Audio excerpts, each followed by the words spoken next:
Muy buenos días a todos. Es un placer y un honor poder estar culminando lo que es el evento de CRISCA. Tenemos a continuación el curso de geometría fractal por el máster Carlos Osorio. Un fuerte aplauso, por favor.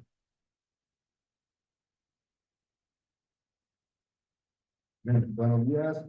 Vamos a seguir y hoy pues vamos a tratar de concluir el curso. Bien, voy a comenzar con recordando la última definición que vimos ayer, que era justamente la dimensión de Hausdorff. Y bueno, recordemos que esta dimensión de Hausdorff está dada justamente por esta expresión que tenemos acá. A ver si lo puedo subrayar, que es justamente el ínfimo de todos aquellos valores S que en algún momento vimos donde interactúan, que vienen por encima de cero o alcanzan el cero, ajá, donde pues tenemos justamente una medida exterior definida de esta manera, que va a ser el límite cuando delta se va a cero del ínfimo de todas aquellas sumas de diámetros, ajá, de justamente elementos abiertos de nuestro espacio en general, tal que pues esas cosas, bueno, perdón, esto debería de, déjenme arreglar esto de acá, esto debería de ser de alguna otra forma desde i igual a uno hasta infinito, ajá, donde estas son delta cubiertas de f, ¿sí? Es nuestra forma más natural de cubrir el espacio. Bien, ¿y cómo se miraba eso? Se miraba más o menos una gráfica de este estilo, que pues entre cero y s, pues estas cosas se van al infinito, ¿sí? Y entre s, vamos a ver, y si son mayores que s, pues eso se va a hacer. Es justamente lo que tenemos aquí, ¿sí? El ínfimo de todos aquellos valores mayores que cero, tales que pues, la medida exterior, esta que tenemos acá, de un conjunto se va a cero, o bien va a ser el supremo de todos esos valores, siempre mayores que cero, cuando esas cosas se van al infinito. Bien.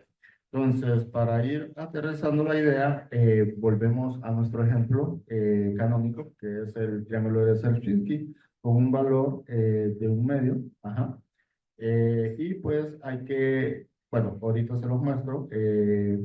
Notemos que podemos generar tres cubiertas, S1, S2, S3, tales que no se intersectan, por lo tanto, pues para cualquier valor en los reales S, ajá, se cumple lo siguiente. Y esto es una característica, pues, si querían ver más concretamente dónde salía el valor, pues está acá. Ok, esto es una medida, en algún momento les hablé que si esas medidas son disjuntas, podemos hacer esas sumas sin ningún problema y que la igualdad se va a cumplir, ¿sí? Entonces vamos a tener la medida exterior de la primera cubierta, la medida exterior de la segunda cubierta, la medida exterior de la tercera cubierta. Ahora bien, ¿qué sucede acá? Pues justamente nuestro HDS del conjunto, bueno, ese colocha viene por debajo de menos infinito y está por encima de cero. Entonces, sin problema alguno, pues podemos tomarlos de esta, bueno, y esta es la mera definición, abriendo definiciones de nuestra dimensión de Hausdorff, ajá. Pero si se fijan, pues acá hay parámetros que se pueden, pues, juntar y pues se pueden cancelar. Entonces tenemos esta expresión de acá y pues ahí haciendo unos arreglos algebraicos, pues justamente ya tenemos la expresión S, que va a ser igual al log de 3 sobre el log de 2. Justamente esta es la dimensión de Hausdorff, pero claro, hay que considerar que estamos tomando el parámetro un medio, ¿va? Entonces se mira algo así, o sea, tenemos una cubierta, estamos cubriendo a nuestro triángulo de Sierpinski, bueno, este es, ya sería la primera iteración, y pues de alguna otra forma es esto de acá, ¿no? Ya tenemos cubriendo pues nuestro triángulo de otra forma, ¿va? Pero aquí no están siendo disjuntos. Entonces, esto solo lo muestro pues para que vean los casos que pues esto puede tronar, que justamente es cuando lambda o ese parámetro de contracción pues viene por encima de un medio. Si ustedes se fijan pues en las partes moradas pues es donde se está transponiendo, ¿sí? Y tenemos las partes grises también, ¿no? Entonces, aquí voy a hacer referencia justamente de una definición importante. Si nosotros tomamos un sistema de iteraciones o un sistema de funciones iteradas, decimos que ese sistema de funciones iteradas cumple con la condición del conjunto abierto. Si existe un conjunto abierto, no vacío acotado y abierto, o sea, un elemento, un subconjunto de X, tal que, bueno, vemos que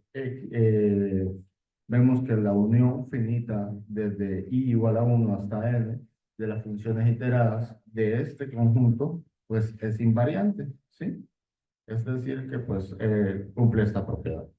Con, justamente, si intersectamos, piensen ustedes, dos funciones iteradas, f sub i, claro, y acá tengo que decir que i es distinto de j para que funcione todo bien.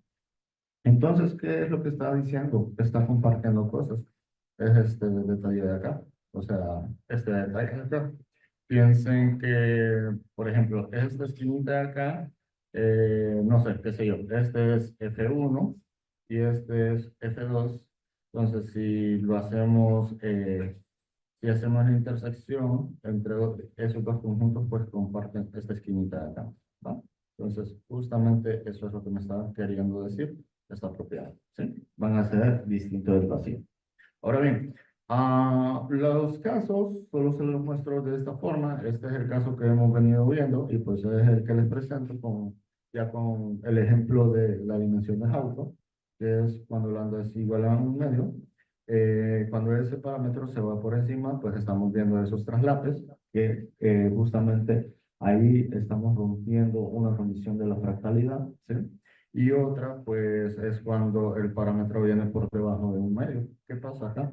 Pues, si se fijan, esto también está rompiendo justamente la propiedad. Lo que sucede ahí es que no hay forma como de cubrir todo nuestro espacio, ¿va? Entonces, bueno, acá me faltó el dato, el parámetro, pero de alguna u otra forma, jugando con ese triangulito, pues podemos encontrar cosas de esta manera. Si se fijan, pues aquí ya nos podemos encontrar que, bueno, estos justamente, pues se pierden. Son aquellos puntos que al iterarlos salen del conjunto y pues ya solo nos quedaría toda esta parte de blanco, pero aún así no nos alcanza a cubrir todo el espacio. Acá sí ya tengo el valor exacto y estas cosas se miran de esta forma. Se miran ya un poco más aisladas, ¿sí? Y esto es ya un poco más referente. Sí, dime. Perdón. Sí, sí, sí, sí, sí. Sí, aquí están justamente las funciones iteradas, ¿sí? Evaluadas. Y claro, recuerden que este parámetro es la segunda iteración, actuando sobre pues, un cierto punto. La primera iteración de la función f sub 2, actuando sobre otro punto, y así sucesivamente, ¿sí? Aquí, pues, estos puntos son importantes, pues, porque nos dan como el marco de referencia de donde se van partiendo nuestro espacio en sí, ¿no? Entonces, bueno, este es el triángulo de Sierpinski con este valor, lambda 0.6478. Y pues aquí tengo otro de acá, que ya como que empiezan a aparecer más anomalías, más extrañas, y sin ningún orden, ¿sí? Entonces aquí ya hay una referencia un poco más complicada, una noción más complicada, que creo que pues sí se lo voy a mencionar, pero no lo voy a definir formalmente. Y esto va a ser cuando el parámetro de lambda esté, bueno, va a ser 0.6478. Entonces, aquí viene lo interesante. Tienen una aplicación, o sea, les voy a tratar de eh, explicar lo que a mí me interesa en sí, y es lo siguiente. Ustedes piensen en cualquier número entre 0 y 1, el intervalo 0 y 1 cerrado. Vamos a decir que una sucesión, esta sucesión de ceros y unos, esto lo que significa es, bueno, tenemos un lenguaje, 0 y 1, dividido al infinito, esto se puede ver como el producto desde k igual a 1 hasta infinito de este mismo conjunto o lenguaje de ceros y unos. ¿Va? Entonces esto se mira de esta forma. Sí se puede ver o, bueno, sí entienden esta notación.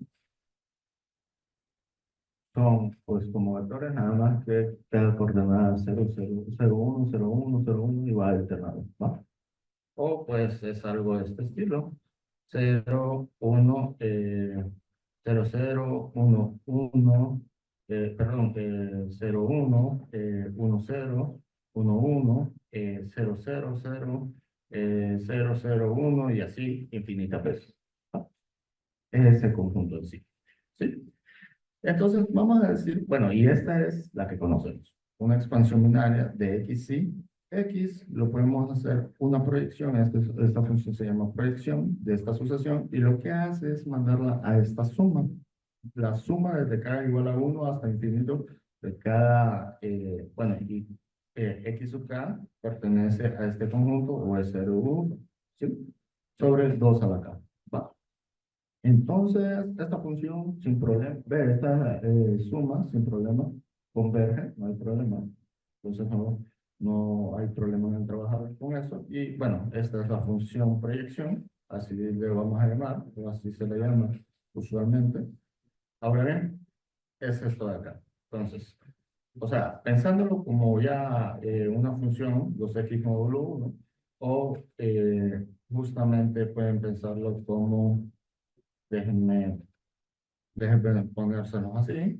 T sub 2 que va del intervalo 0,1 a sí mismo. Ajá. Esto, de alguna otra forma, se puede ver como T sub 2 agarrando un punto va a ser igual a 0 si justamente X, bueno, déjenme ver si número pongo. Déjenme ver si hago espacio o pongo otro color. Ah, vamos a ver. T sub 2 de x va a ser igual a 0 si x está entre un medio y 0, y va a ser 1 si x está entre 1 y un medio. ¿Sí? Vamos a ver, acá debería de ser abierto y acá debería de ser cerrado. Entonces, si se fijan, pues la dinámica de esto es simple y sencillamente agarrar un punto acá, bueno, y tendríamos el origen por acá, el origen por acá, agarran un punto acá y ustedes identifican dónde están parados. Entonces, es decir, ustedes se van justamente al origen y pues lo que van a hacer es tomar esta función de acá, ¿sí? Que sería asignarle un cero. Se devuelven, perdón, sería acá, se van al origen. Aquí sí, en esta parte, devuelve un cero. Aquí pues ya toman el valor de 1 y así sucesivamente. ¿Sí? Entonces, aparentemente este punto de acá no tiene una órbita con periodo periódico, perdón, sí, con un orden periódico, o sea, puede hacer errático, pero bueno, lo que me interesa a mí es más que todo este bicho de acá. Entonces, fíjense, ustedes agarran un parámetro entre 1 y 2, ¿sí? Y decimos que una sucesión de sigma 2, bueno, sigma 2, recuerden que es justamente este compa de acá, ¿sí? El conjunto de todas aquellas sucesiones de ceros. Ustedes lo agarran y pues, bueno, esto lo vamos a llamar una beta expansion y tomamos un punto en el intervalo 0,1 sobre beta menos 1. Este punto lo vamos a mandar a la función proyección, que va a ser la suma de k igual a 1 hasta infinito de los x sub k, que estos compas pues son ceros y unos, sobre beta a la k. Entonces aquí lo que estamos haciendo es representar un número en base a un entero, ¿sí? Entonces eso ya parece muy raro, muy extraño, pero lo que hacemos es justamente auxiliarnos de el espacio de símbolos de ceros y unos. Esto ustedes lo pueden hacer pues también con más símbolos o con distintos símbolos.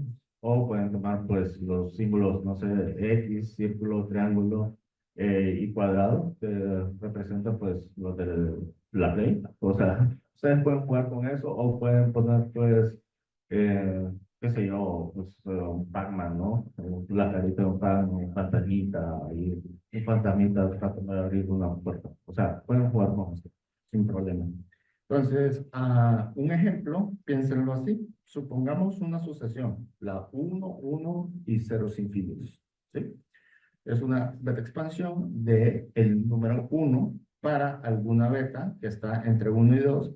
Es decir, este uno lo podemos ver como esta función proyección actuando sobre esa sucesión. Esto simple y sencillamente me da esto, esta suma. Uno sobre beta más uno sobre beta al cuadrado y pues así se va. Pero fíjense bien en esta ecuación de acá, 1 igual a uno sobre beta más uno sobre beta al cuadrado tiene pues una característica muy importante, ¿no? Y pues lo que pasa es que la raíz positiva mayor que uno de ese polinomio es justamente la razón áurea.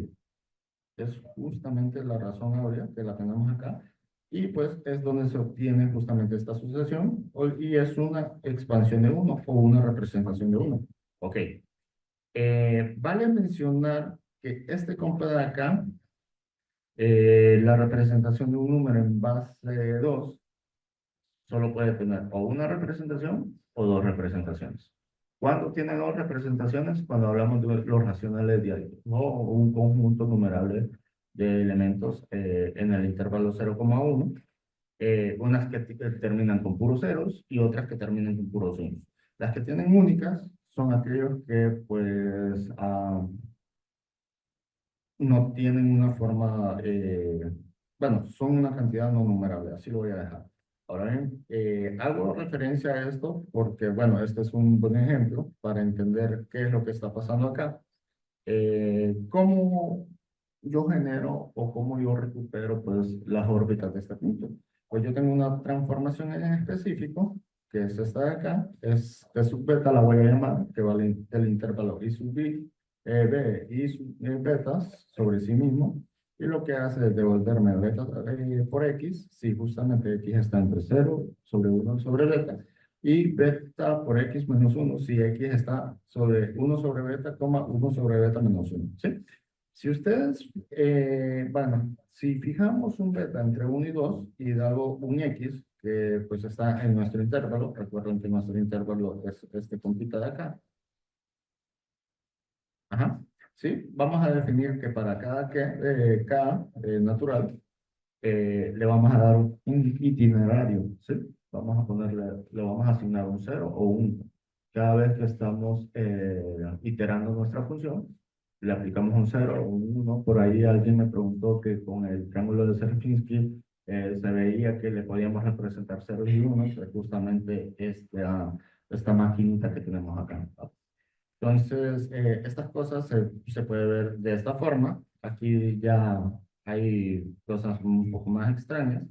Ustedes tienen un punto, lo iteran, lo llevan al origen, lo iteran, lo llevan al origen y pues ahora pues ya cambiamos de función, lo iteran, lo llevan al origen y pues así sucesivamente. Entonces, eso de rojo es como la trayectoria de los puntos y pues por ahí pueden crearse cosas un poco caóticas, ¿no?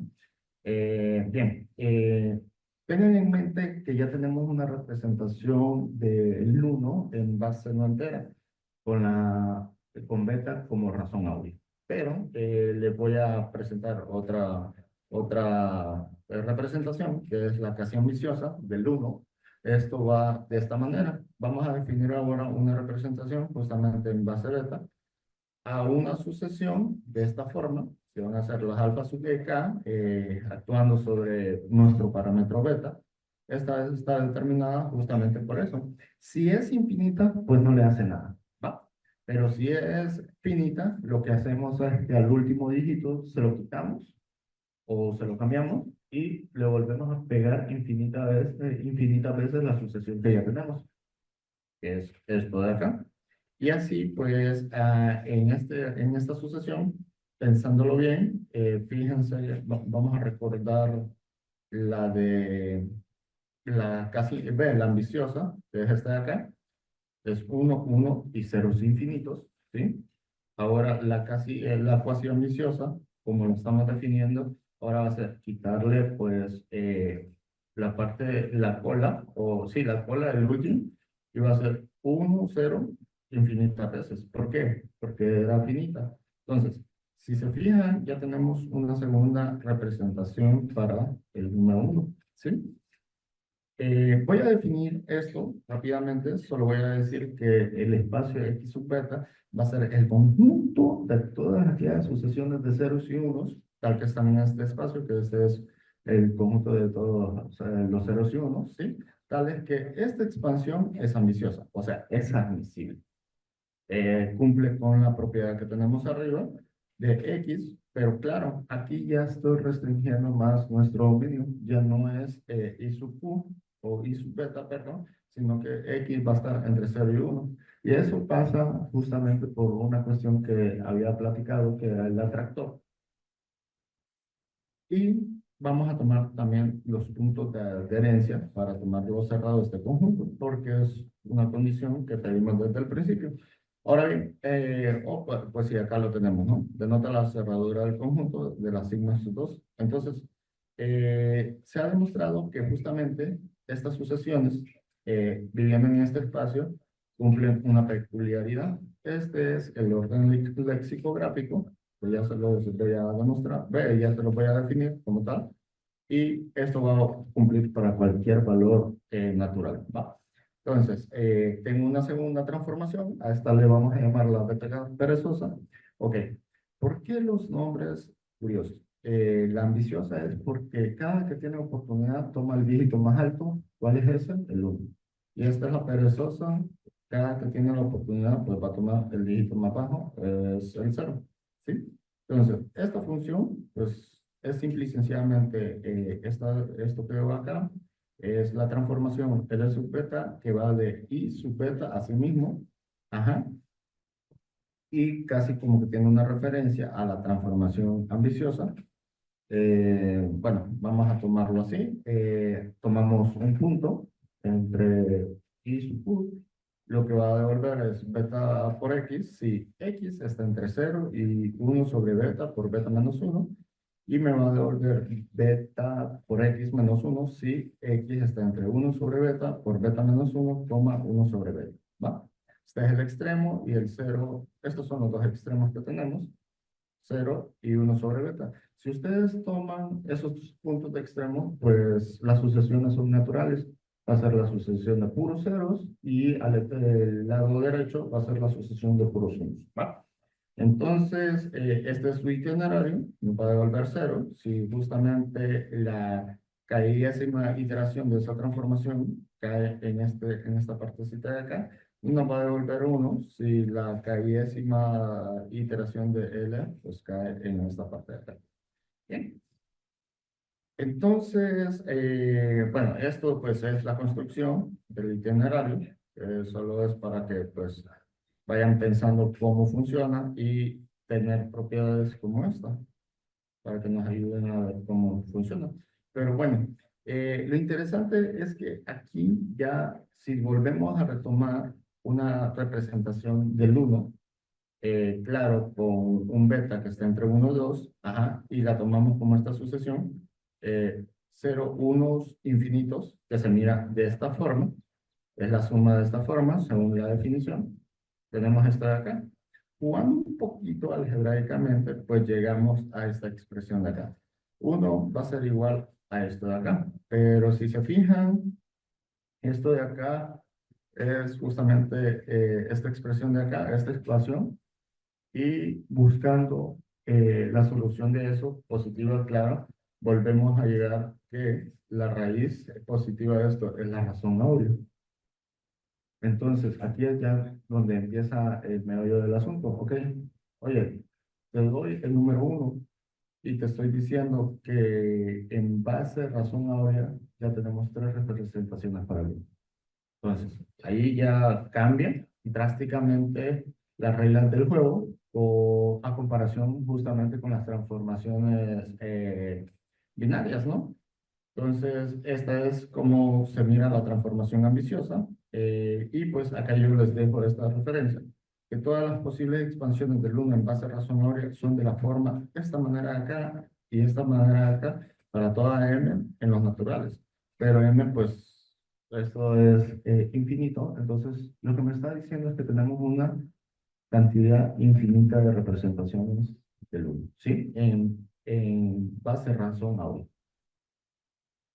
Entonces, perdón, este es el orden lexicográfico. Entre más se acerca uno a la expansión perezosa, lazy, pues va a suceder que, pues, o sea, es como tomar el dígito, ya se los mencioné, más bajo, y la ambiciosa es tomar el dígito más alto.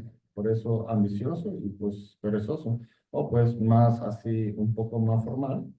Eh, pensemos, pensemos que las expansiones ambiciosas, bueno, cumplen una propiedad que se llama justamente el orden lexicográfico, que si ustedes tienen, bueno, x sub k, esto es pues x1, x2, y tenemos y sub k, esto es y sub 1, y sub 2, y así infinitas veces, ¿sí? De ceros y unos.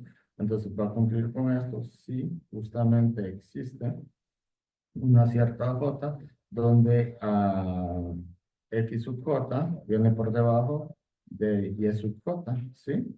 Con, a ver, ¿sí? Con X sub J distinto de Y sub J. Es eso que me dice acá. Entonces, acá hay un teorema importante y fundamental que me dice que para toda beta que está entre 1 y 2 y para casi todo punto que está en el intervalo I sub beta, con respecto a la medida de Lebesgue, y digo con respecto a la medida de Lebesgue, piénsenlo así un poquito, si ustedes tienen como una bolsita de, no sé, de una cierta propiedad, y ustedes cierran sus ojos y meten la mano, y con garantía de que, vaya, por ejemplo, tienen un saco de pelotas de color rojo y de color blanco, pero ustedes tienen la garantía de que si meten la mano van a sacar una pelota con seguridad de color blanco, ¿no? Eso es decir, bueno, esta parte de acá, la medida de Lebesgue, o sea, con respecto a la medida de Lebesgue, eh, esta propiedad se va a cumplir. Tiene una cantidad no numerable de expansiones en base beta. Entonces, ¿cómo es la dinámica? Bueno, si transponemos las dos transformaciones, la ambiciosa y la perezosa, se mira algo de este estilo. Si se fijan, acá tenemos tres regiones. Esta la voy a llamar, bueno, estas son cerradas. Esta es S sub beta. Esta la voy a poner S sub 1 y esta la voy a poner X sub 2. Si estamos entre acá, en E sub 1 y E sub 2, pues las cosas no cambian, o sea, las dos transformaciones son aparentemente lo mismo, pero aquí es donde hay un detalle, porque si ustedes están acá, ustedes pueden irse acá o se pueden ir acá, ¿sí? Entonces, empieza a haber una especie de ramificación de las órbitas del punto. Todo esto lo trabajamos justamente en el intervalo 0,1, o sea, ya no nos interesa tomar este extremo, 1 sobre beta menos 1. Y bueno, una idea pues así súper general de lo que se hace es tomar un punto en la región de conflicto. Es esta la región de conflicto, porque si se fijan, tenemos dos chances, ¿no? Tenemos la posibilidad de tomar un 0 o tenemos la posibilidad de tomar un 1. Entonces aquí se muestra más o menos que se está formando una ramificación, pero solo tenemos que tomar una elección. Entonces, la idea es pues tomar un punto en la región de conflicto y pues tenemos que X tiene al menos dos expansiones. Eso nos dice en primer lugar, o sea, para entender cómo se va ramificando eso. Entonces, el conjunto de 0 y 1 es un atractor, que eso pues ya se lo definí así un poco muy general, de nuestra transformación de subjecta, que implica que eso a largo plazo va a volver a entrar de nuevo a la región de conflicto, que es esto de acá. Entonces lo va a volver a atrapar, ya sí o no. Sí, entonces va a existir, piensen así, o un n1 como iterado, mínimo, para que la transformación beta, iterado n1 veces en ese punto, va a estar justamente entre la intersección de la región de conflicto y el punto 0,1, ¿sí? Que a la larga, pues no sabemos dónde esté uno, puede ser por acá, puede ser por acá, o por... No, siempre tiene que estar por debajo de esta expresión de acá, ¿sí? Ajá. Entonces, lo que se va a ir generando y nos va a ir dando pauta es que el primer dígito va a ser 1 y los dígitos desde la segunda coordenada hasta la coordenada n sub 1 van a ser ceros y pues la siguiente pues ya va a ser 1. Entonces ya nos está garantizando una especie de comportamiento de cómo van a ser nuestras sucesiones, ¿sí? Donde pues esas cosas, pues, bueno, acá van a decir que los x1 hasta los n sub 1 son los primeros n sub 1 más un dígito de la expansión beta ambiciosa de x, y así tenemos pues una especie de ramificación, ¿sí? Y bueno, como estamos hablando de números, esto tiene una noción que se llama el argumento de Cantor, pues para poder identificar tipos de infinitos, ¿sí? Esto de alguna otra forma me da la noción que va a tener una cantidad no numerable de representaciones. Y pues tengo una propiedad también, la menciono porque es de suma importancia y es para mencionar los últimos teoremas para aplicar todo esto de la dimensión fractal para entenderla. Y es que para leer casi todo punto x, entre 0 y 1, la expansión binaria de x es universal, ¿sí? Y universal, bueno, la definición es esto, es simple. Tomen una sucesión de ceros y unos y tomemos un punto en mi q, en base q, bueno, esto es, perdón, aquí ya se me chispeteó, estos deberían de ser beta, ¿sí? Es una expansión universal si para cualquier palabra, o sea, piensen palabra como un cachito de una sucesión. Puede ser, tienen la sucesión de ceros y unos o 1, 0, 1, 0 infinitas veces y piensen en la palabra 0, 1, 1, 0. Entonces, esa palabra pues puede estar en nuestra sucesión. Lo que me está diciendo es que esa palabra va a ocurrir justamente en la sucesión y pues puede ser tan grande como ustedes quieran, pero pues tiene que ser de alguna u otra forma finito. Entonces, bueno, esto no voy a entrar en detalle, que es una función de complejidad, pero quiero que se lleven la idea. Cuando una función de complejidad tiene esta expresión de acá, 2 a la n, es de las más erráticas posibles, es de las más caóticas que podemos encontrar. Entonces, hay otro teorema súper importante de mi abuelo académico que dice que para toda beta entre 1 y 2, para la beta en casi todo punto x, en el intervalo y su beta tienen una expansión universal. Y esto se puede generalizar. Eso puede decirse que también hay una cantidad no numerable de expansiones universales. Ahora bien, lo que me interesa a mí, ya en detalle, o sea, les presenté todo este argumento porque son, pues, el objeto matemático que yo estudio y, pues, cuáles son las propiedades más importantes. Tienen muchas otras propiedades, pero la que les quiero mencionar es esta. Piensen ustedes justamente en un espacio métrico, ajá, ya saben, un conjunto distinto del vacío y una función, una métrica. Entonces, para dos puntos x, y que están en el espacio, entonces vamos a decir que es un par revuelto de las transformaciones de nuestra función que va de x a sí mismo, sí, justamente el límite superior cuando n se va al infinito de ρ o de, bueno, aquí si estamos hablando de rho, este debería de ser rho.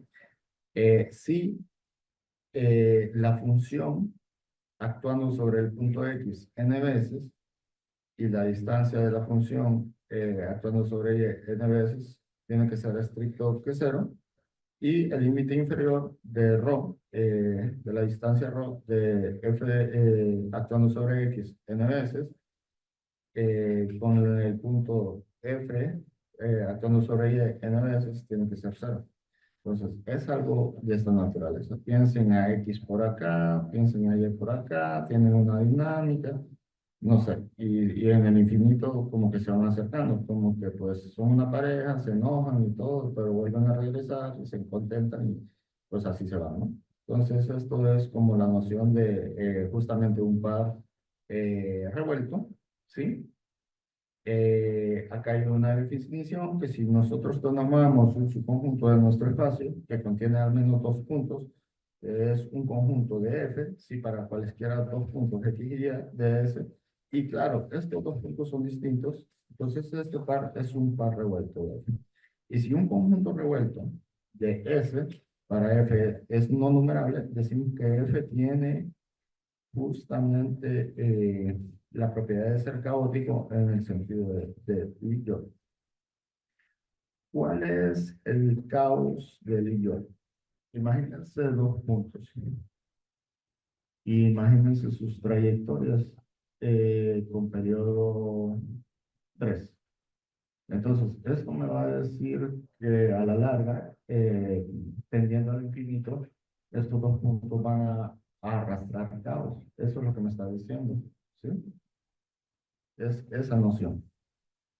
Ahora bien, acá vienen ya las partes importantes que les decía. Bueno, ¿cómo nosotros, pues, justamente jugamos con este montón de propiedades? Nos auxiliamos fuertemente de la teoría ergódica, que, pues, en teoría es como promediar dónde van a pasar las órbitas de los puntos en ciertos conjuntos, ¿sí? De la dinámica topológica también, esto que les acabo de demostrar justamente tiene que ver con la dinámica simbólica. Ajá. Pero a veces como que ya no nos alcanza porque este teorema me dice que si nosotros tenemos un parámetro mayor que cero y tenemos una cierta transformación beta entre cero y uno, entonces la media de Lebesgue ya no nos alcanza. De cualquier conjunto revuelto medible es cero. Entonces ustedes podrían decir, ok, no es una herramienta suficiente como pues para poderme escribir una cierta propiedad. Entonces, ¿qué hacemos? Vamos a utilizar otra tecnología que es la dimensión de fractalidad y justamente pues es este teorema, este es el señor teorema, ¿sí? Tenemos un beta mayor que uno y tenemos nuestra transformación beta entre cero y uno. Entonces existe un conjunto revuelto en cero y uno cuya dimensión de Hausdorff, que es lo que hemos estado viendo estos 4 días anteriores, es uno, ¿sí? Entonces, este es como donde aplico todo lo que les he estado platicando justamente en este teorema, ¿sí? Y esto pues ya ha sido demostrado, pero pues en algún momento se pensó generalizarlo en el triángulo de Sierpinski, que también una señora Karma Dayani en el 2022 lo probó. Sin embargo, hay ciertas transformaciones que se pueden ir trabajando, ¿sí? Y bueno, este pues es como el meollo del asunto de todo lo que les he estado platicando, pues estos 4 días anteriores. No sé si tienen alguna pregunta, si quedó claro la idea.